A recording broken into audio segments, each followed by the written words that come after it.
একটা ভিডিওতে দেখলাম আমরা ইফতারিতে ভাজা পোড়া বা যে ইফতারির আইটেমগুলি খাই তাতে করে আমরা প্রায় 2.5 থেকে 3,000 ক্যালোরি ইফতারের সময়ই খেয়ে নিই।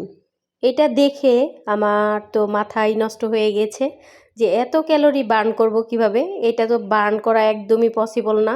তাই চিন্তা করলাম আজকে থেকে ভাত বা অন্য কোনো জাতীয় কিছু খাবো। কারণ হচ্ছে ভাতে আমরা ভাত, মাছ, মাংস সব মিলিয়ে প্রায় যতটুকু খাবার খাবো সেটাতে প্রায় 700 থেকে 800 ক্যালোরি থাকে, যা বার্ন করা তাও পসিবল বা ওইটার থেকে ইফতারি খাওয়ার থেকে অনেকটা বেশি বেটার।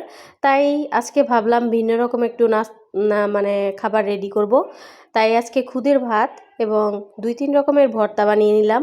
আলুর ভর্তা, ডালের ভর্তা আর ছিল মরিচের ভর্তা, আর সাথে একটু ডিম ভাজি করব। কাছে মনে হয় ইফতারিতে যত ভাজা পোড়ার আইটেমটা কম খাবো তত ভালো থাকবো এবং সুস্থ থাকবো। যাই হোক, আপনাদের কাছে কেমন লাগে অবশ্যই কমেন্টে জানাবেন। আর আজকের ভিডিওটি কেমন লেগেছে অবশ্যই কমেন্টে জানাতে ভুলবেন না। আর এই খাবারগুলি কার কার কাছে প্রিয় অবশ্যই জানাবেন। আমি কিন্তু আজকে এটা দিয়েই ইফতার শেষ করব।